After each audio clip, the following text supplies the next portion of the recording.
Hello again, welcome back to City Sewers. Now today is actually very windy outside, so we're actually going to be staying inside today, and I thought that we could make some yogurt.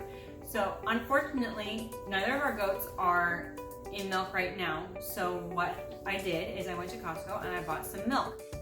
You can make yogurt with any kind of milk. It can be raw milk, it can be pasteurized milk, it can be whole milk, 2%, fat-free. Any of those are fine. Yogurt is not a picky mistress. So it's much more challenging if you're getting into cheese making versus yogurt. So what we're gonna do is I'm actually gonna make it in my Instant Pot because it's super easy and it's super simple. And so we're gonna go ahead and get the Instant Pot out. All right, Instant Pot is plugged in. Gotta get our milk. There we go, 1 gallon of milk. Now, if I had had a little bit of forethought this morning, I would have taken that out so it would be room temperature, but it doesn't matter, it can be cold. It'll just take a little longer for it to get up to temperature. Now, I have used my Instant Pot a lot for soups and chilies and things like that, and it makes a certain smell cling to the seal. So what I do when I'm making yogurt is just take it out because it doesn't need to seal, it doesn't need to pressure seal. So it can really affect the flavor if it's in there. And what I'll do additionally, just to make sure that I don't have like that soupy flavor in it, is I'm gonna go ahead and rinse it really quick with some vinegar. No. I wanted to make sure I got all that stuff rinsed out because I've been cooking with a lot of cumin lately, and that has a pretty powerful odor that is not necessarily what I want in my yogurt. So what we're gonna do is we're going to pour our milk into the Instant Pot. Take the milk.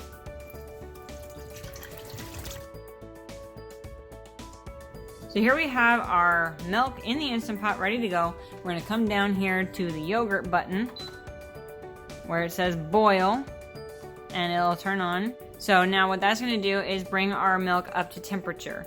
And we just have to sit around and wait until it beeps again.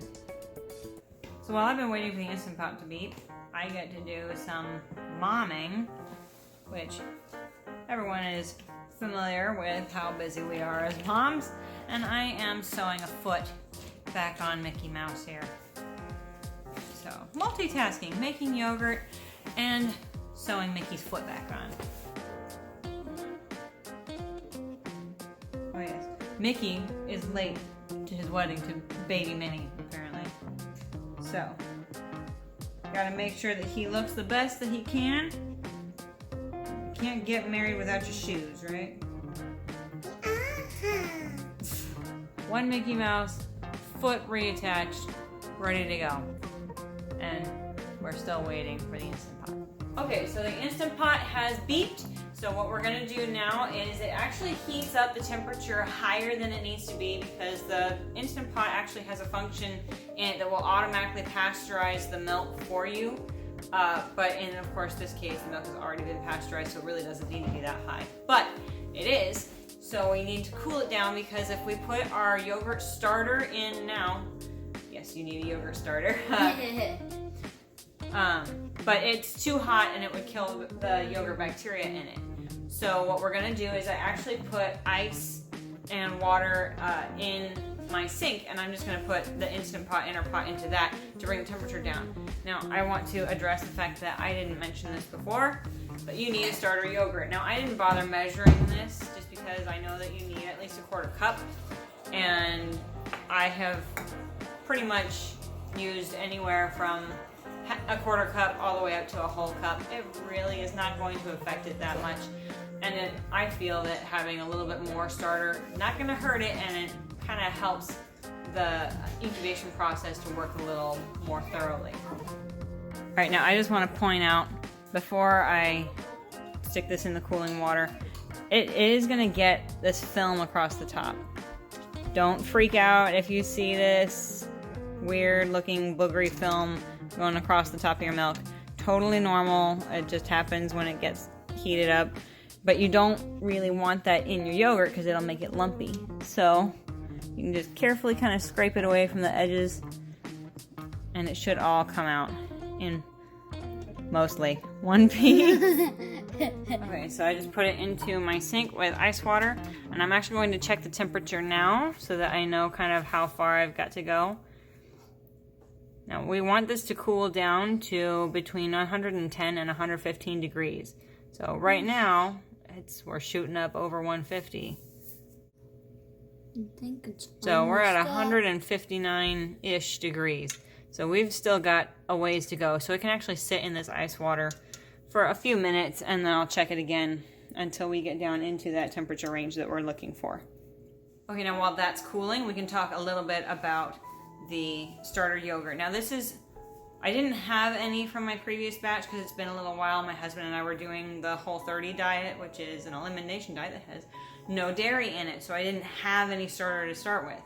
And so this is just store-bought plain yogurt in a white bowl, so you can't see it very well. But yeah, it's just plain yogurt. It can be anything. It can be Greek yogurt, it can be yogurt, just as long as it's plain. You don't want that extra sugar and flavoring in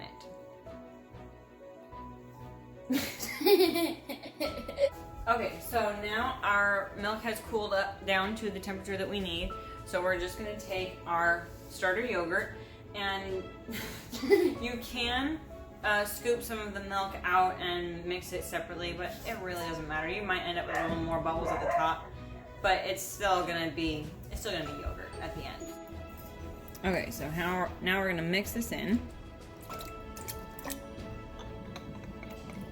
Okay, so I've scooped it all in, and I'm just very gently using a silicone whisk to just kind of break that yogurt up and mix it in until it's all mixed. Alright, now I can put the lid on. The right way is always helpful. So now we're going to go back down here to the yogurt button. We don't want it on boil. We don't want it on 24 hours. We want 8 hours.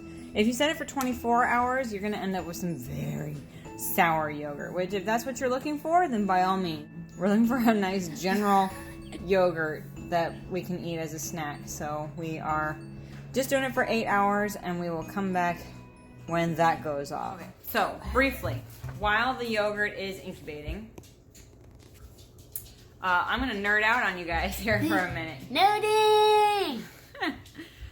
So why make your own yogurt besides the fact that it may be less expensive, which it is? Yes. What we're going to do is I've actually done a breakdown on the sugar that is in store-bought yogurt versus homemade yogurt when you sweeten it. Now, different brands are going to have different amounts of sugar, but they're all going to be close to the same. But I did do a whole breakdown on using honey to sweeten it. And the reason that honey is actually better for you than cane sugar is that cane sugar is a sucrose sugar. And that sugar actually takes enzymes that are produced by some of the bad bacteria like Candida that lives in your gut. And so they love the sugar, but they're not good for you.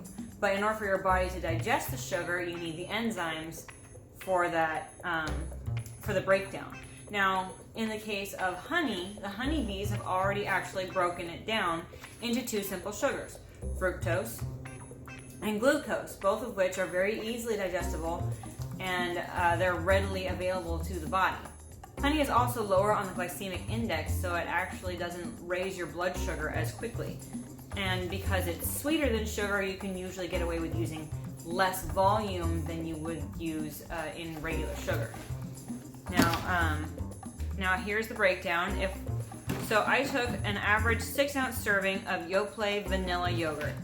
Pretty standard, generic, basic. That's what people have readily available to them. And that has 19 grams of sugar.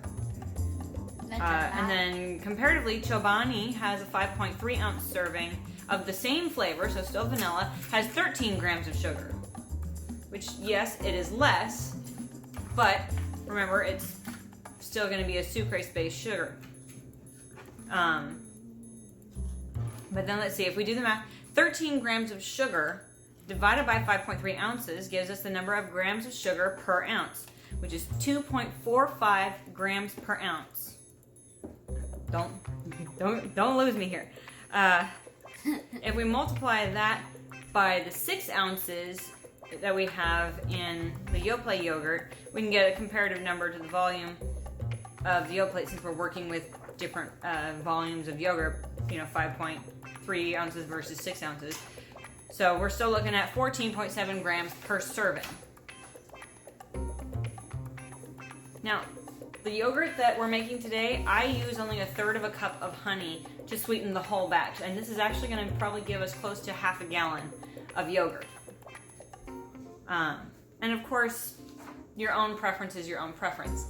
So if you sweeten it with more or less, numbers are going to change a little bit. Okay, now 1/3 of a cup of honey contains 91.87 grams of sugars, which are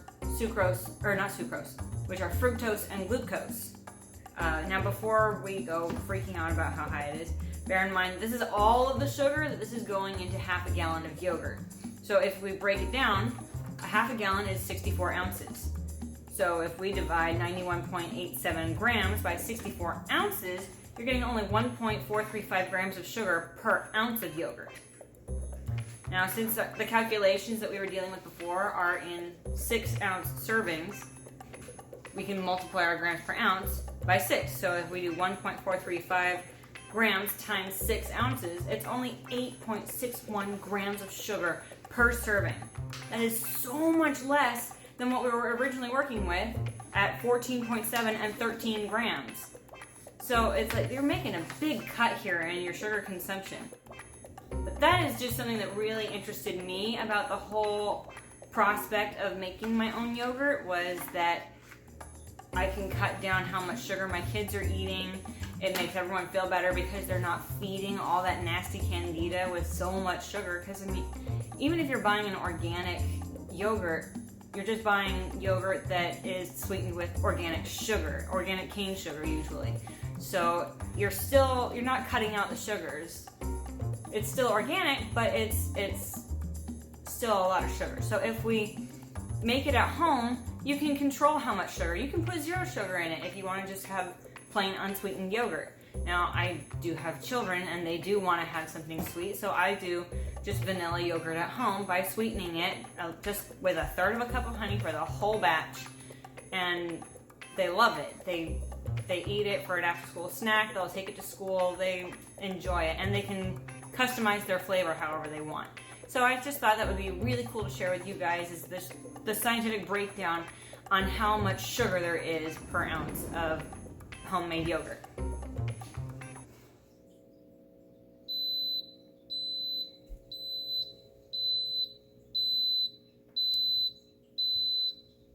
Alright, 8 hours of waiting, finally over.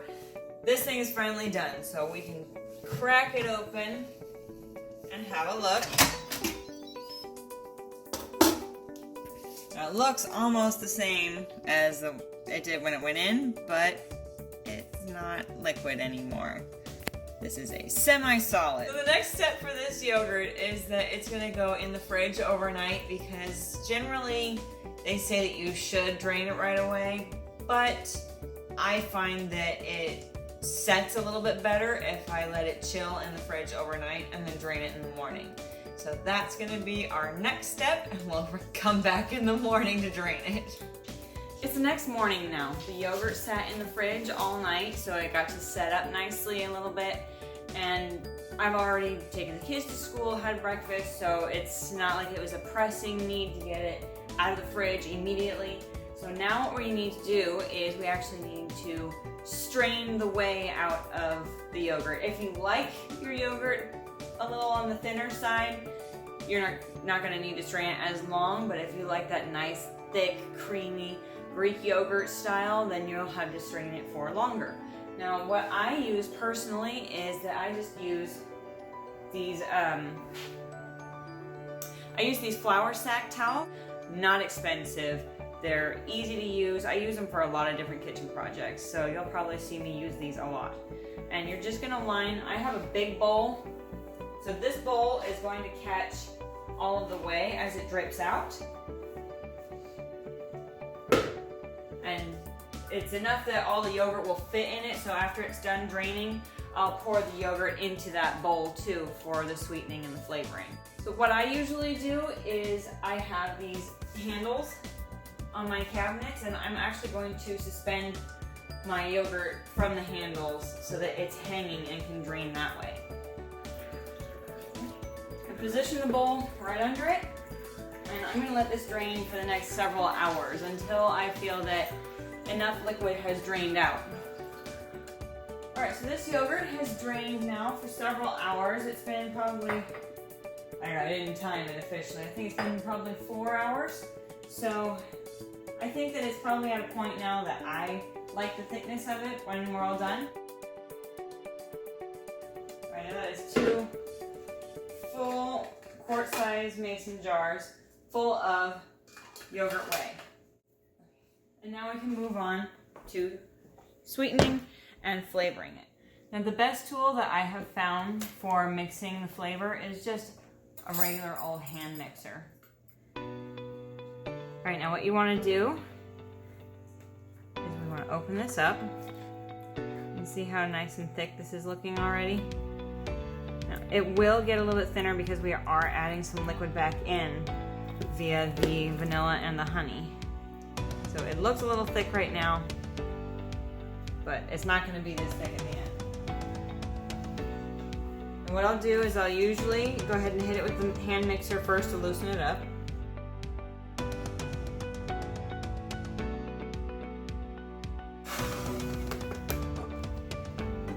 Okay, so now that's been broken up, and I'm going to add 1 teaspoon of vanilla extract.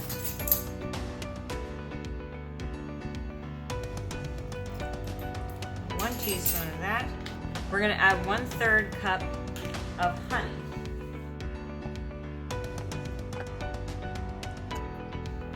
Because now that we have added our flavor and sweetening elements, we're going to thoroughly mix this with the hand mixer.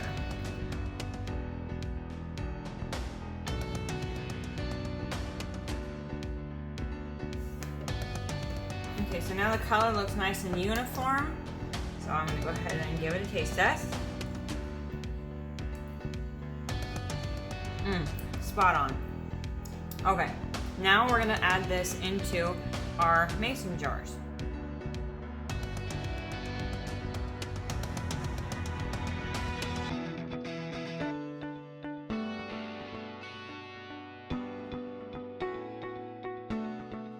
So that's how I make my homemade yogurt in the Instant Pot, which is not quite so instant since it took 2 days, but we ended up with 2 all the way full to the brim quart-sized mason jars of vanilla yogurt that only has 1/3 cup of honey between the 2 of them. So it's a really good option, it's affordable, and in the case of if you want to have your own starter, then I would say that you can scoop off some of the yogurt before you sweeten it and flavor it, and that gives you your yogurt starter for the next batch that you make. I just didn't happen to have any this time because we took a break from dairy products. But it's really easy to do. And especially if you're making it on a regular basis, then you can just continually use starter from every previous batch, and that'll help you get going. So if you really think about it, if you have your own dairy animals, then obviously the cost is in feeding your animals. But if you only have to buy the milk and you only have to buy starter 1 time, then this is a really affordable option for a family, especially if they are big yogurt fans. And we love having just a bowl of yogurt with a handful of granola and maybe a little bit of fruit in it. I hope you enjoyed this little tutorial how-to with the not so instant pot.